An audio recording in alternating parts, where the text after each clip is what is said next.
everyone. My name is Chloe, and today I'm going to do my September wrap up. And you guys, can you see this tower here? So what I'm doing for the first time, I never do this, but I am just way too lazy to go in and put thumbnails on everything. So I, this month, read 24 books, and 20 of them were off my shelf. So I've got a stack here of 20. Let's just hope that it doesn't topple on me because it's very likely. So first, let's go through the stats of the month. Like I said, I read 24 books. I read 23 and DNF'd one. The average length was 336 pages, which, again, I will stand on my soapbox and say that I think like 300 to 350 pages is the perfect length for a book. So it seems like I'm picking about that.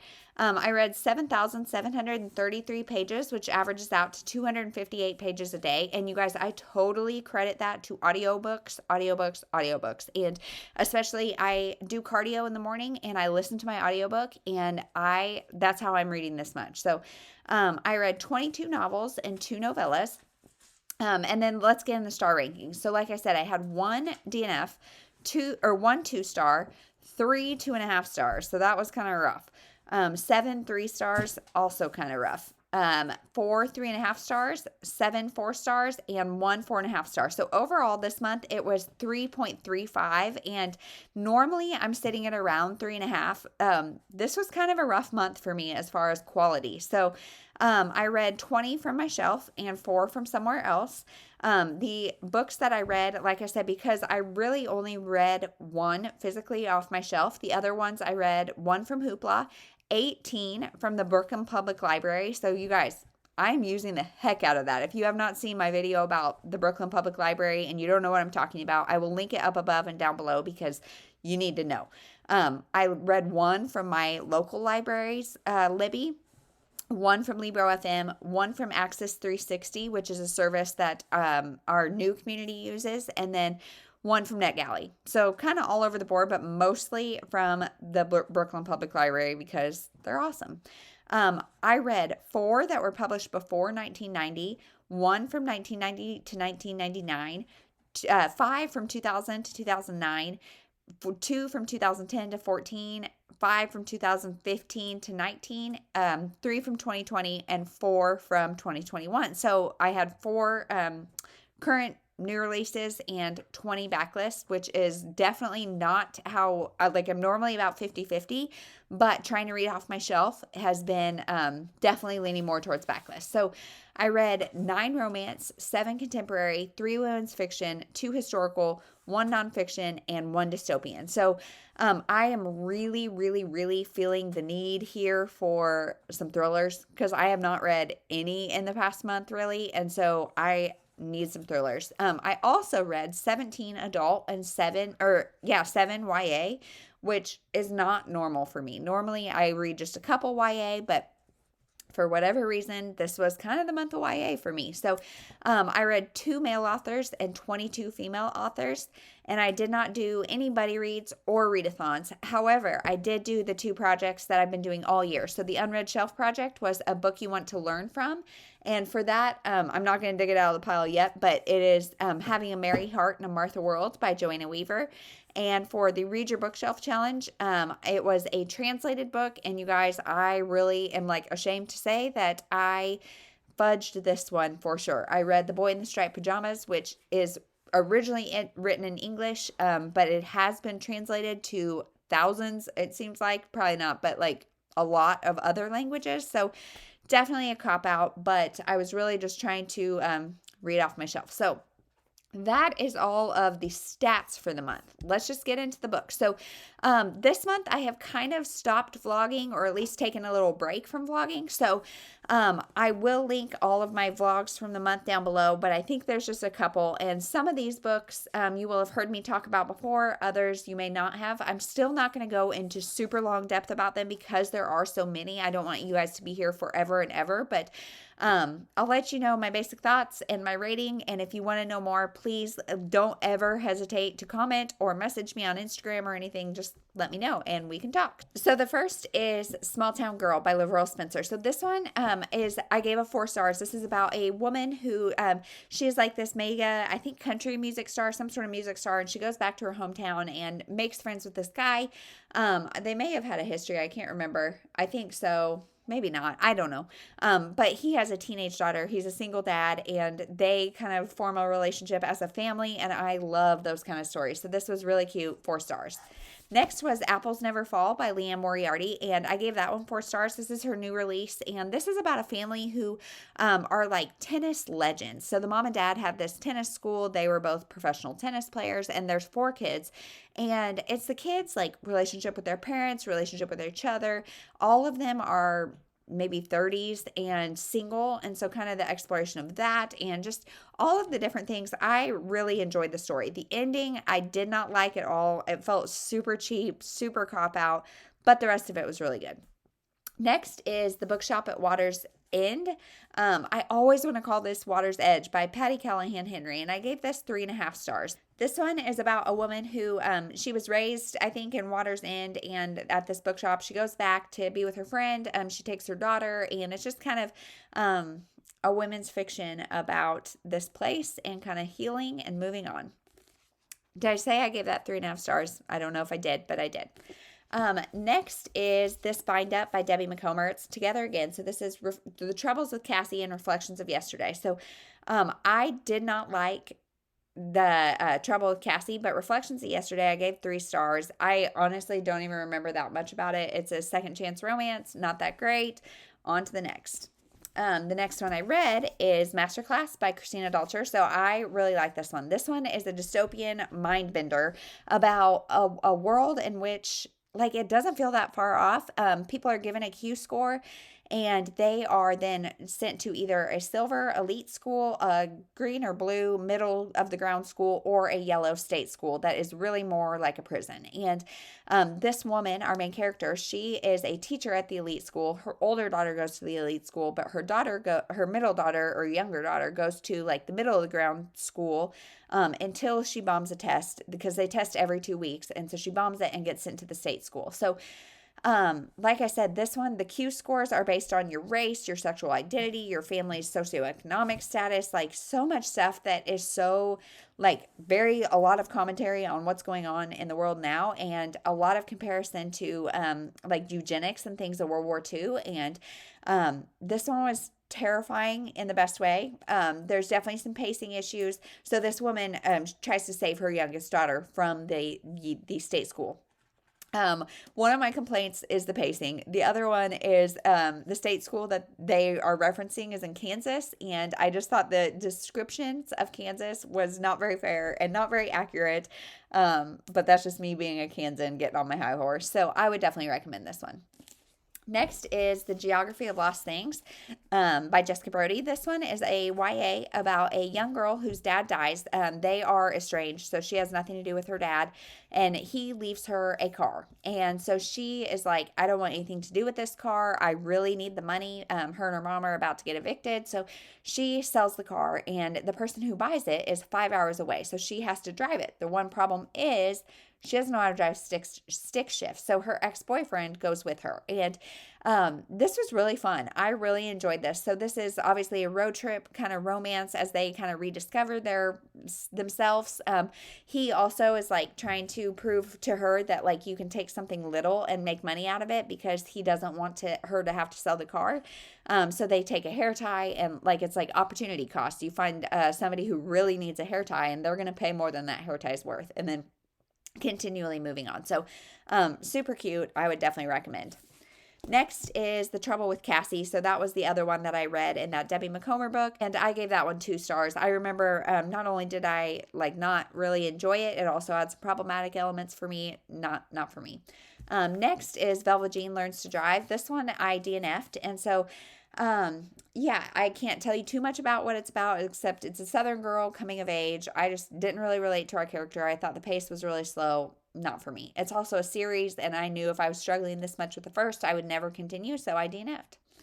Next is Lost in the Forest, and by Sue Miller. This one is a family drama.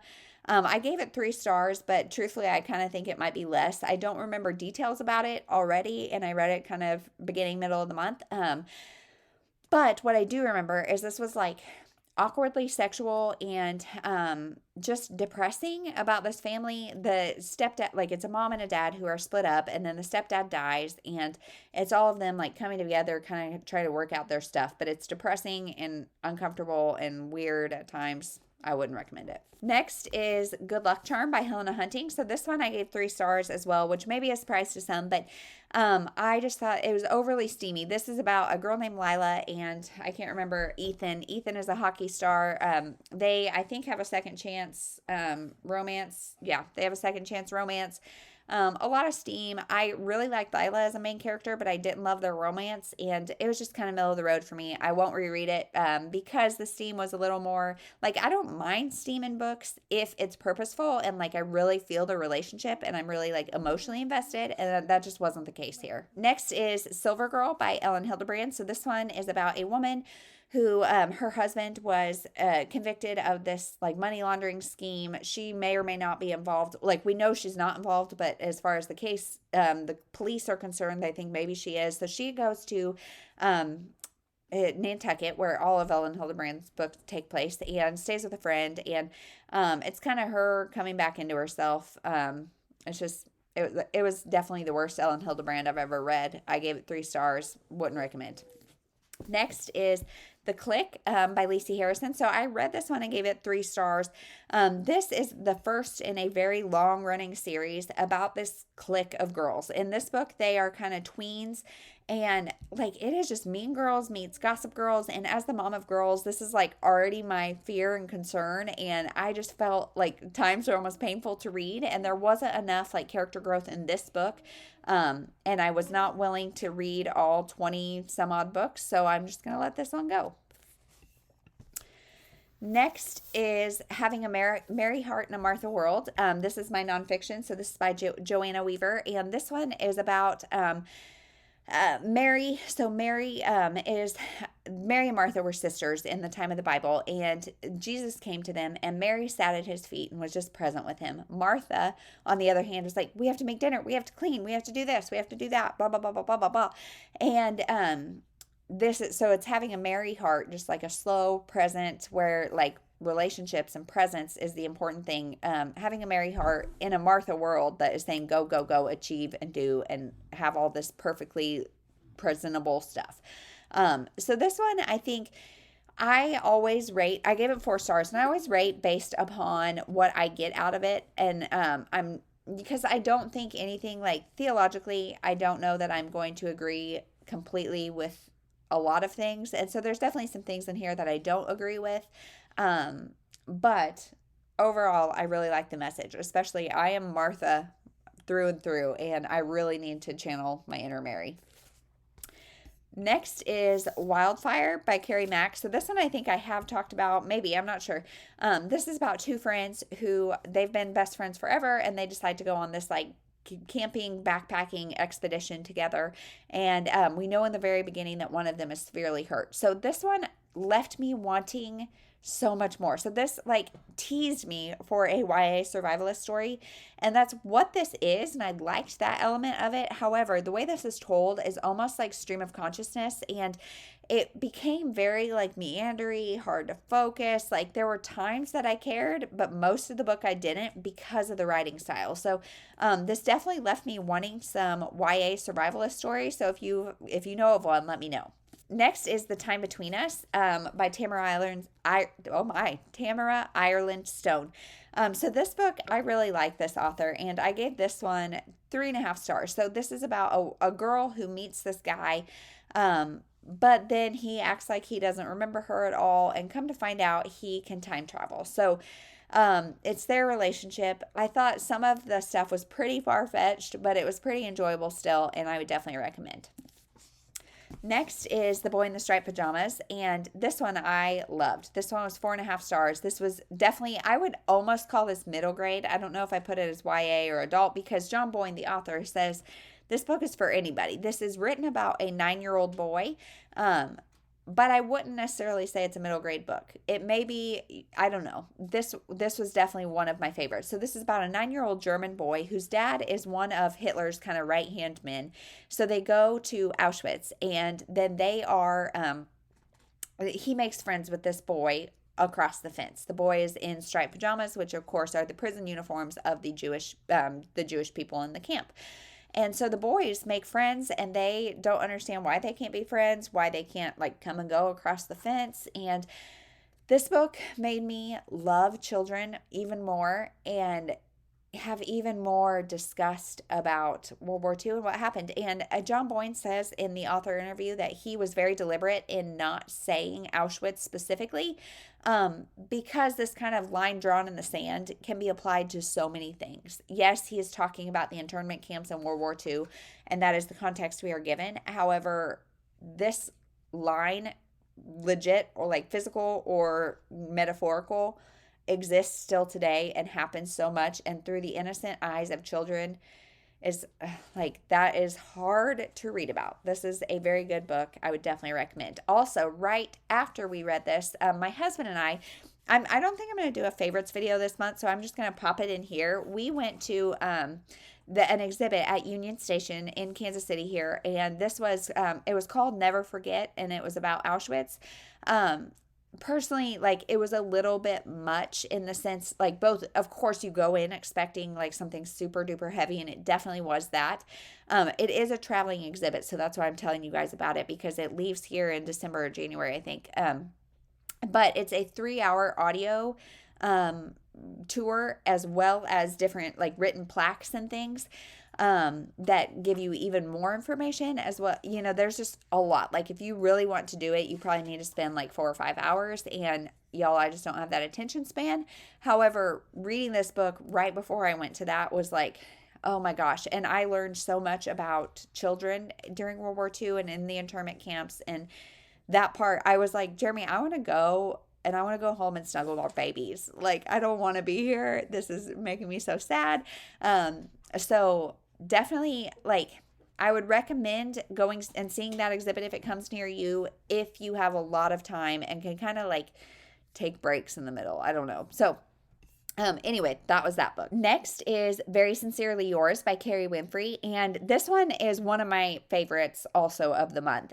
This one was one of my most anticipated reads of like the year too, because I love Carrie Winfrey. I love the Waiting for Tom Hanks series. And so I had high hopes for this one, and it definitely lived up. It wasn't as good as some of the Waiting for Tom Hanks books for me, but I really like this one. So this is about a woman who owns a toy shop and a guy who is almost like I envisioned him as Steve from Blue's Clues. And in fact, it motivated me to get Blue's Clues going on. It's on Paramount or something, maybe Amazon. I can't remember. But Blue's Clues, we've been watching some Blue's Clues, but maybe Blippi.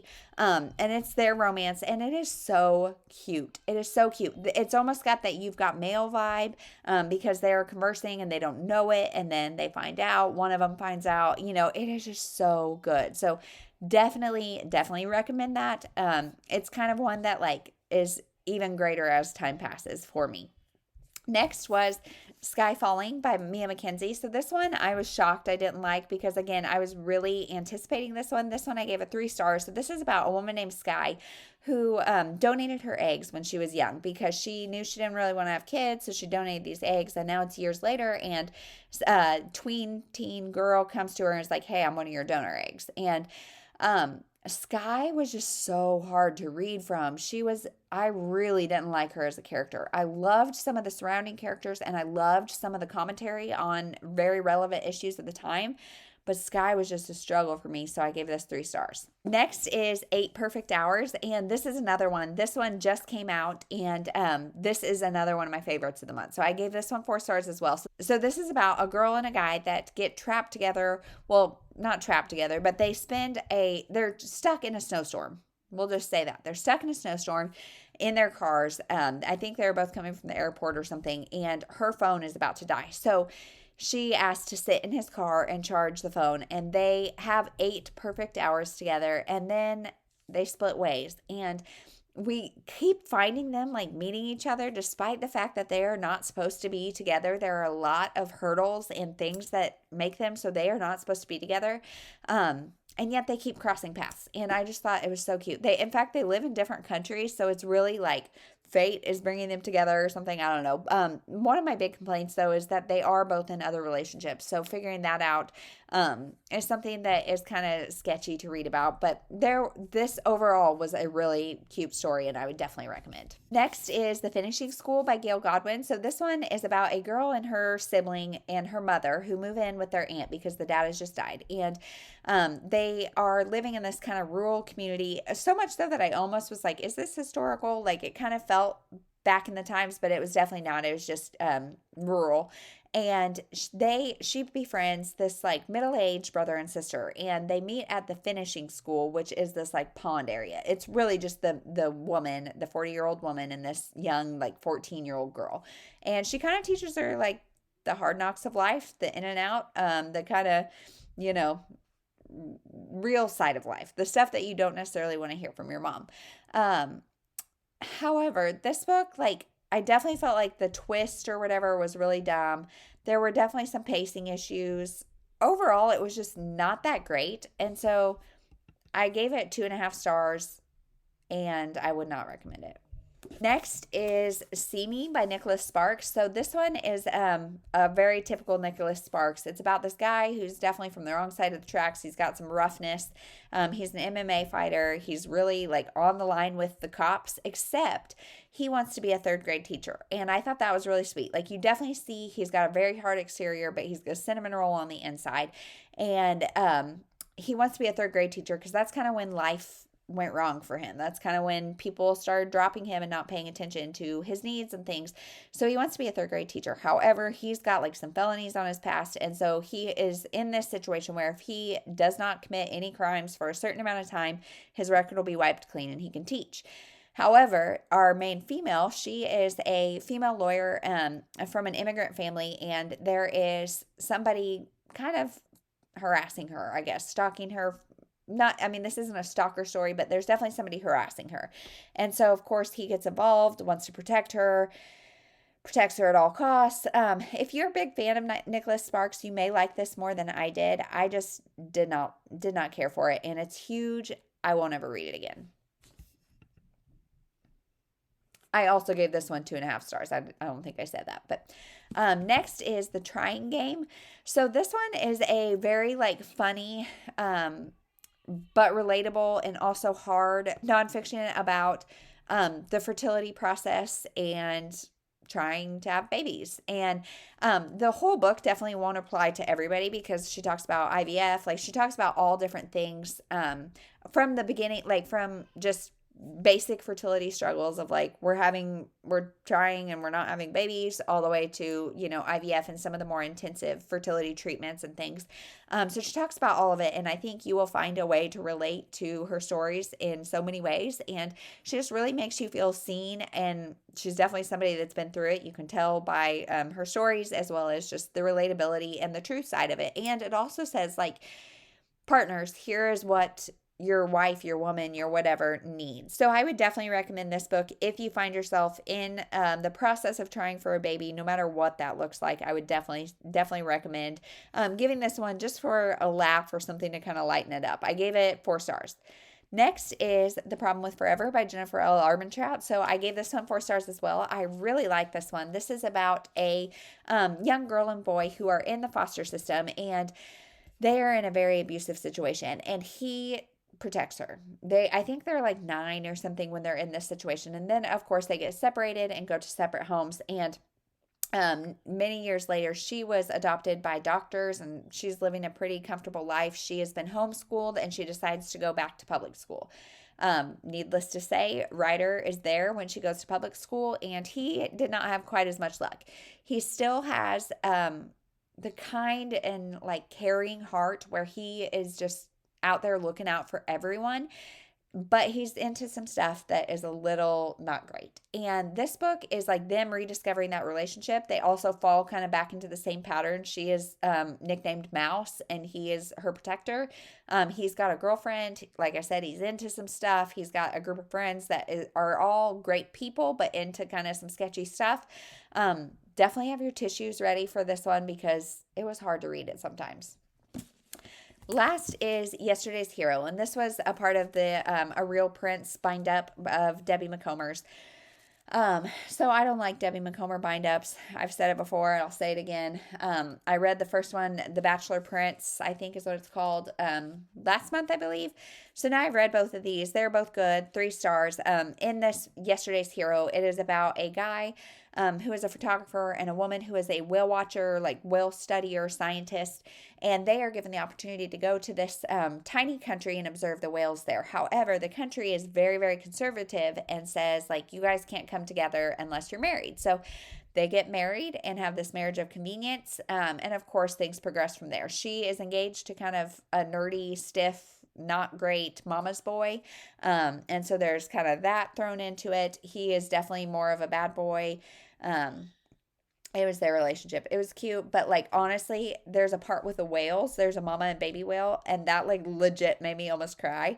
But as far as the relationship, it was fine. So 3 stars. Won't read it again, especially not in this bind up. So that is my September wrap up. If you have read any of these books, let me know what your thoughts are on them.